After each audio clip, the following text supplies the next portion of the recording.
కానీ అసలు మన ఈ డేటా అంటే యూఆర్ఎల్స్ అన్ని సేవ్ చేసుకోవడం కానీ, మన అడ్రెస్‌లు, మన డేటా అంతా వాళ్ళ దగ్గరికెళ్తుంది అంటే, ఇంకా మన వాళ్ళు చాలా మందున్నారు. ఎందుకెళ్తుంది? నేనేమైనా వాడికిచ్చానా? నేను దీంట్లో అప్‌లోడ్ చేసుకున్నా, నేను ఆర్డర్ పెట్టుకున్నా అని ఇట్లా వాదిస్తూ ఉంటారు గదా! వాళ్ళకి మీరేం చెప్పాలనుకుంటున్నారు?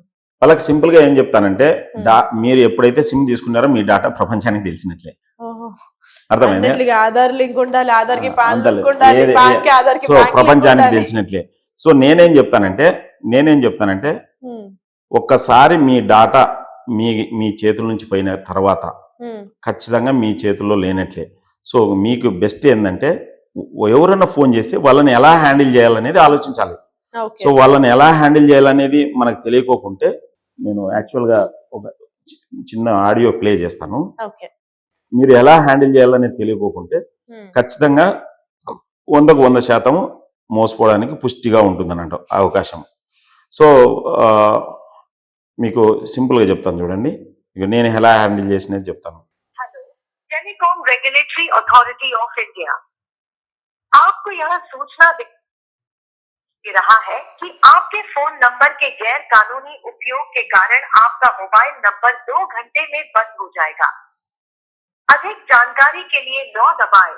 ग्राहक सेवा के लिए 0 दबाएं।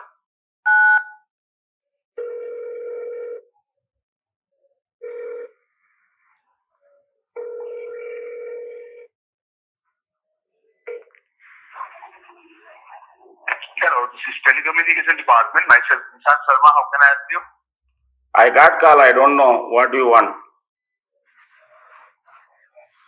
Sorry, I don't want anything, sir. I got call from you. Then only I am talking. Okay, so may I know what regarding call did you get, sir? You only called me. I don't know what you called me. Okay, so you don't know what regarding call did you receive, right? Yes. Okay, so for the confirmation, may I know your good name, sir, so that I can check in my system for you? Alexander. Alexander. So is this your full name? Yeah, Prince Alexander. What Alexander? Prince Alexander. And who is the mother party? I don't know. Shut the fuck up. You are an idiot. Oh my God. They have data. They are still again confirming. Yeah. They know everything. So, నేను bend అయితే డబ్బులు పోతాయి. Okay. స్లోగా ఏం చేస్తారంటే నీ పేరు మీద డూప్లికేట్ సిమ్స్ ఉన్నాయి, నీ పేరు మీద ఎవరో మిస్లీనియస్ ట్రాన్సాక్షన్ చేస్తున్నారు, అది చేస్తున్నారు అని సతాయిస్తారు అన్నట్టు. సో స్లోగా భయపడితే డబ్బులు పోతాయి అన్నట్టు. సేమ్ అట్లనే అమెరికా ఒక పిల్లోని న్యూడ్ కాల్ ట్రాప్ చేసి ఎట్లా సతాయించినారని చూపిస్తాను చూడండి. ఇట్స్ లైక్ మళ్ళా ఈ కాల్ అయిపోయిన తర్వాత వాళ్ళ ఫాదర్ నాకు మెసేజ్ పెట్టాడు అన్నట్టు. సో నౌ వీఆర్ పీస్ఫుల్ అని చెప్పి भेज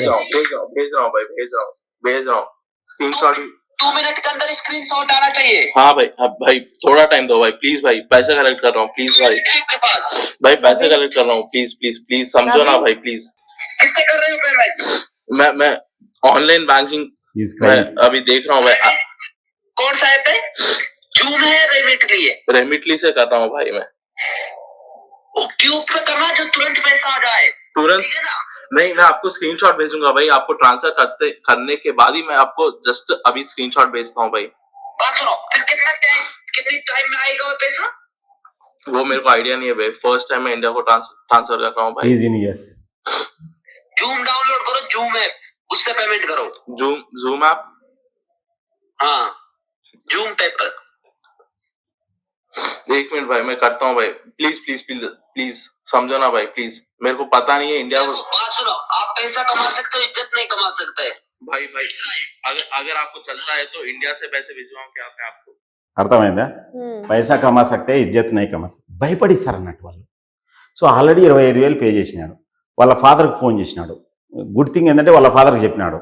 వాళ్ళ ఫాదర్ ఇంటర్న్ మా ఫ్రెండ్కి చెప్తే మా ఫ్రెండ్ నన్ను లైన్లో తీసుకుంటే ఒకటి చెప్పినాం అన్నట్టు సింపుల్గా. వాళ్ళు ఏం చేయరు, లైట్ తీసుకో, కాల్ బ్లాక్ చేయని చెప్పి అంతే అయిపోయాయి. సింపుల్. ఏం ఒకరి చెప్తాను, మీకు సంబంధించిన ఎవరికో ఆన్లైన్లో ఫేస్బుక్లో 2-3 పంపిస్తారు, వీడియో పంపిస్తారు, ప్రాబ్లం లేదు. పంపిస్తే పంపిణీలే. ఈ వద్దు ఏఐ కాలంలో ఉన్నాం కాబట్టి నా దేవుడో ఏఐ చేసినాడని, నా ఫోన్ హ్యాక్ అయింది, somebody sending wrong message, just ignore it. లేదు వాడు ఎవడన్నా చూసుకున్నాడు అనుకో, let it be, they will go to heaven అన్నట్టు, అంతే కదా. నాకు అర్థం కాలేదు ఒక సెకండ్. అర్థం కాదు, వాళ్ళు ఎవరో ఈయన వీడియో చూసుకునే అనుకో, వాళ్ళ కర్మ ఏం చేస్తారు. సో కాదు సార్, యాక్చువల్లీ ఇంత అప్డేటెడ్ అయిపోయిన టెక్నాలజీలో మనకి అంటే స్పెషల్ గా సైబర్ క్రైమ్ కోసం ఒక స్టేషన్ ని కూడా పెట్టడం జరిగింది. అన్ని చేస్తాం. కానీ ఎందుకు ఇంకా ఈ పర్టికులర్ నేరాల్లో చేసే వాళ్ళని ఎందుకు పట్టుకోలేకపోతున్నారు? ఎందుకు పట్టుకోలేదంటే, ఇప్పుడు ఆ క్రిమినల్ ఇక్కడ ఎక్కడ ఉన్నాడు, ఫర్ ఎగ్జాంపుల్ మీకు తెలిసిన కంబోడియా, లావోస్, మయన్మార్, ఈ 3 ప్లేసులు కలిసే చోట ఈ సైబర్ డెన్ ఉంది. చైనీస్ నేషనల్స్ రన్ చేస్తున్నారు. ఇక్కడ నుంచి జాబ్ అని అక్కడ పోతున్నారు, నెలకు 4 లక్షలని. కానీ ₹1,00,000 కట్టి పోతున్నారు. అక్కడ పోయినాక 18 గంటలు పని చేపిస్తున్నారు, ఒక పైసా శాలరీ ఇవ్వట్లేదు, టార్చర్ పెడుతున్నారు. అక్కడ పోయినాక వాళ్ళు ఏ లాంగ్వేజ్ అయితే ఆ లాంగ్వేజ్ వాళ్ళని చేపియాల ఇంటర్వ్యూ, ఏ లాంగ్వేజ్ అయితే ఆ లాంగ్వేజ్ వాళ్ళతో సైబర్ క్రైమ్ చేపియాల. సో ఇక్కడ మీరు సినిమాలు చూసి, సీరియల్ చూసి ఈ పనిష్మెంట్ మోడల్ థింక్ చేసినారనుకోండి, అది వర్కౌట్ కాదు. మీ జాగ్రత్తలో మీరు ఉండండి. అంతే. ఆడ వరదలు వస్తున్నాయంటే దూరం ఉండాలి మీరు. లేదు నాకు పోలీసు వాళ్ళు కాపాడతాను, నేను వరదల్లో ఉంటాను, ఉండు, పోతారు వరదల్లో. పోలీస్ వాళ్ళని ఎంతవరకు ఏమని కాపాడగలుగుతారు? చేయగలుగుతారు వాళ్ళు? ఇక్కడ ఫిజికల్ గా ఉంటే 100% చేయగలుగుతారు. వాడు ఎక్కడో నార్త్ ఇండియాలో ఉన్నాడు, అక్కడ పోయినాక వాడు ఉంటాడని గ్యారెంటీ లేదు. మీకు తెలిసిన సిమ్ ప్రజెంట్ ఇప్పుడు ఫర్ ఎగ్జాంపుల్ క్రిమినల్ జూబ్లీస్ లో వాడుతున్నాడు అనుకో, పొద్దున 10 గంటలప్పుడు, మధ్యాహ్నానికి ఆ సిమ్ పాడేసి ఇంకొక మొబైల్ వాడేసి ఇంకొక చోట వాడతాడు అన్నట్టు. అసలు ప్రతి క్రైమ్కు ఒక సిమ్, ఒక మొబైల్ వాడతారు వాళ్ళు. ఒకసారి సెల్లు మొబైల్ స్విచ్ ఆఫ్ చేసినా అనుకోండి, పోలీసులు ఏం చేయగలుగుతారు చెప్పండి? వాళ్ళకేం దివ్యనేత్రం ఉంటుంది? అంటే స్విచ్ ఆఫ్ చేసినా గానీ మనం ట్రాక్ చేయొచ్చు. ఏం చేస్తారు? ఏం చేయలేదు. ఏం చేయలేదు. ఐఎంఈఏ నెంబర్ వాళ్ళు వాడితేనే కదా మొబైల్. ఎవరిదో మళ్ళా లాస్ట్కి ఒక అమాయకుడిని ఉంటుంది అది సిమ్. ఫైనల్ గా అమాయకుడు పోయినాక ఏం చేయలేరు. సో మీ దగ్గర ఒక కేసు వచ్చిన తర్వాత అంటే ఇవన్నీ మీరు ఎప్పుడు చూసుకుంటారు, ఎప్పుడు ఇంట్రాగేట్ చేసుకుంటూ ఉంటారు? ఏం లేదు, మనం యాక్చువల్ గా కేసు టైం వరకు యాక్చువల్ గా ఎప్పుడైనా ఈవినింగ్ ఫోన్ చేయమని చెప్తాం మనకి ఎవరికైనా చేయాలంటే. బట్ ఏదేమైనా కానీ అయిపోయినాక పోలీసులో మాత్రం హెల్ప్ చేయగలుగుతారు. 1930 కంప్లైంట్ చేసే కాకముందు అయితే so be aware of it. కొంతమంది స్క్రీన్ షాట్ పంపించి ఇట్లా 3 నెలలకు డబ్బులు ఇస్తారంటే, డబ్బులు అంటే అరే బాబు ఎందుకు ఇస్తారు 3 నెలలకు డబ్బులు, కొద్దిగా కామన్ సెన్స్ అప్లై చేయి. ఇయర్ అంతా బ్యాంక్ లో పెడితే 7% ఇవ్వరు, అట్లా 3 నెలలకు డబ్బులు ఎందుకు ఇస్తారు? సో కొద్దిగా మనకు ఏమైతుందంటే ఫైనాన్షియల్ లిటరసీ లేదన్నట్టు. మనకు ఎడ్యుకేషన్ లో ఫైనాన్షియల్ లిటరసీ ఉంటే ఇవన్నీ ప్రాబ్లమ్స్ ఉన్నట్టు. ఓకే, ఫైనాన్షియల్ లిటరసీ లేదు, సమాజంలో ఏం జరుగుతున్నాయో చెప్పట్లేదు. సో ఫైనల్ గా ఎక్కడికి పోతున్నామో తెలియట్లేదు. ఎవరి ఇంట్లో ఇబ్బంది పడితేనే. ఇప్పుడు మన ఇండియాలో 64% యూత్ ఉండారంట. ఈ 64% యూత్ను సైలెంట్ గా సోషల్ మీడియా కిల్ చేస్తాను. ఎక్కడికి పోతాం మనం? ఎక్కడికి పోలేము, ఇక్కడే ఉంటాం, ఇక్కడికే ఉంటాం.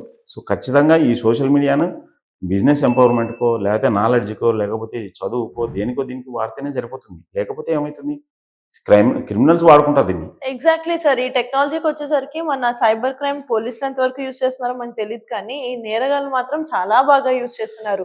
మనకి main target like house wife. నేను ఇప్పుడు మీకు 2 ఆడియోలు వినిపించినాను, క్లియర్ గా 2 ఆడియోలు వినిపించినాను. ఒకటి నాకే కాల్ వచ్చినాయి చెప్పినాను. How I dealt the same way everyone should. అంతే, that awareness they should have. అంతే, అవేర్నెస్, వేరే ఏం లేదు. వేరే అంటే 100 సార్లు చెప్పినా అవేర్నెస్ అంతే. ఆ అవేర్నెస్ ఉండాలి అంటే ప్రపంచం ఇలా ఇవి చూస్తూ ఉండాలి వాళ్ళు కూడా. అంతే. ఇప్పుడు సపోజ్ నేను మోసపోయి పోలీసు వాళ్ళకి చెప్తే పోలీసు వాళ్ళు ఏం చేస్తారు? ఈడ ఆన్లైన్ బెట్టింగ్ చేసి డబ్బులు పోగొట్టుకొని పోలీసు వాళ్ళ దగ్గర పోతే పోలీసు వాళ్ళు ఏం చేస్తారు? సో ఈ రోజులో మోసం చేసిన వాళ్ళది కాదు, మోసపోయిన వాళ్ళది తప్పు అంటారు. సింపుల్ అంతే. ఏ రోజైనా వాళ్ళదే మోసపోయింది. ఓకే. సో ఇప్పుడు ఈ హౌస్ వైఫ్స్ ని టార్గెట్ చేసి జాబ్స్ ఇస్తాము ఇది అని కాల్స్ వస్తున్నాయి కదా సార్, డైలీ ఇంత పార్ట్ టైం జాబ్ అని. సో ఈ అన్ని కేసెస్ అంటే ఈ నిరుద్యోగంలో ఉన్నాయి వీళ్ళు ఎవరైతే ఉన్నారో, హౌస్ వైఫ్స్ అనే కాదు చాలా మంది యూత్ కూడా నిరుద్యోగంలోనే ఉన్నారు, వాళ్ళందరూ ఈ ట్రాప్ కి గురవుతున్నారు.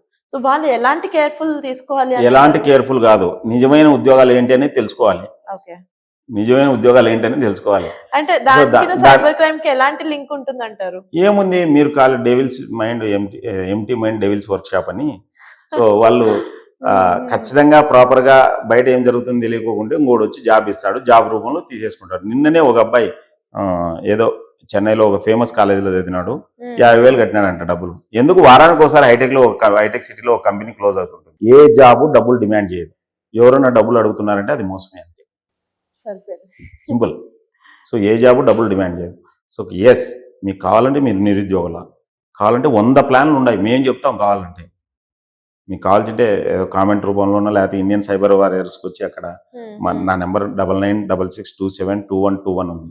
మీరు నాకు ఇచ్చినారంటే కోర్స్ మీ స్కిల్ ఇంపార్టెంట్ కాదు, కంపెనీకి అవసరమైన స్కిల్ మీ దగ్గర ఉండాలి లేదా అనే దాన్ని బట్టి ఉంటుంది, అంతే. ఫర్ ఎగ్జాంపుల్ మీరు యాంకర్, మీకు ప్రోగ్రామింగ్ వస్తుంటే ఇక్కడ తీసుకోరు కదా, మీరు యాంకరింగ్ ఎంతవరకు చేయగలరు దాన్ని బట్టి మీకు జాబ్ ఉంటుంది కదా. సో అదే మీరు ప్రోగ్రామింగ్ పోవాలనుకోండి, మీరు ప్రోగ్రామింగ్ నేర్చుకోవాలి. సో అంతే. ఇప్పుడు కెమెరామెన్, ఈ కెమెరాను ఎట్లా ఆపరేట్ చేయడం నేర్చుకోవాలి. సో మీకు జాబ్ కావాల్సిన స్కిల్ ఉందా లేదా అని ఇంపార్టెంట్. మీ స్కిల్ తగ్గట్టు జాబ్ కాదు, మీ స్కిల్ తగ్గట్టు జాబ్ కావాలంటే మీరే ట్రై చేయాలా, వేరే వాళ్ళు ఇవ్వరు అన్నట్టు. సో జాబ్స్ అయితే చాలా ఉన్నాయండి, చేసుకునే వాళ్ళకి చేసుకునేంత ఉన్నాయి, అంతే. సో అసలు ఈ డేటా బ్రీచ్ అనేది ఎలా జరుగుతుంటుంది, దీన్ని ఎలా ఆపగలుగుతాం సార్ మనం? డేటా బ్రీచ్ అనేది ఒకసారి మన డేటా, నేను చెప్తే కదా, ఒకసారి మన మొబైల్ తీసుకున్నాక ఎక్కడెక్కడో ఇచ్చింటాం అన్నట్టు. ఫర్ ఎగ్జాంపుల్ మీరు ఎలక్ట్రానిక్ వెబ్సైట్లోనే ఏదైనా కొనింటారు, లేకపోతే ఒక రైల్వే టికెట్ కొనింటారు, లేకపోతే ఒక బస్ టికెట్ కొనింటారు, లేకపోతే ఒక మ్యాట్రిమోనీ సైట్లలో ప్రొఫైల్ పెట్టింటారు. అక్కడ ఏదైనా డేటా బ్రీచ్ జరిగినా అని మీ డేటా పోతుంది కదా. సో ఎక్కడ డేటా బ్రీచ్ ఏది జరిగినా కానీ మీరు జాగ్రత్తగా ఉంటే ఏం కాదు, అది అంతే కదా. అంతే. సో ఫైనల్ గా అసలు ఈ సైబర్ క్రైమ్ నుంచి దీన్ని అరికట్టడానికి, దీని నుంచి మనం సేవ్ అయ్యి ఉండాలి అని అంటే అవేర్నెస్ తో పాటు ఇంకేం ఉండాలి అంటారు? 100 సార్లు చెప్పినా అవేర్నెస్. ఓకే. సో అత్యాశ ఉండొద్దు, అమాయకత్వంగా ఉండొద్దు, ఒంటరితనంగా ఉండొద్దు, భయపడద్దు, ఆన్లైన్లో విపరీతమైన కోరికలు ఎక్స్ప్రెస్ చేయకండి, అంతే. ఓకే. ఆటోమేటిక్గా you will be protected. Okay. So ఈ అవగాహన కోసం మీరు ఏమైనా క్లాసెస్ కండక్ట్ చేయడం కానీ, మీ సైడ్ నుంచి వీడియోస్ ఏమైనా ప్రొజెక్ట్ చేయడం కానీ చేస్తున్నారా? మీరు సైబర్ మాధవరెడ్డి అని కొట్టిన చాలా వీడియోస్ ఉంటాయి. madhavreddy.org అనే నా సైట్ ఉంటుంది. సో దాంతోపాటు ముఖ్యంగా స్కూల్ వాళ్ళు పిల్లల తల్లిదండ్రులకు మీరు ఏమైనా జూమ్ మీటింగ్స్ కండక్ట్ చేసేటట్టుకంటే మేము రెడీగా ఉన్నాం మీకు హెల్ప్ చేయడానికి. లేదు ఫిజికల్గా స్కూల్లో మీటింగ్ కండక్ట్ చేయాలనుకున్నా కానీ ఓకే, మాకు టైం అవైలబిలిటీ ఉంటే మేము చేయడానికి రెడీగా ఉన్నాం. అట్టనే ఆర్గనైజేషన్స్ ఏదైనా కానీ దే షుడ్ కమ్ ఫార్వర్డ్. మనం మా దగ్గర ఎంత టైము ఎంత నాలెడ్జ్ ఉన్నా కానీ అవతల వ్యక్తికి ఇంట్రెస్ట్ లేదనుకుంటే చెవులో శంకుదినట్లే. ఎగ్జాక్ట్లీ.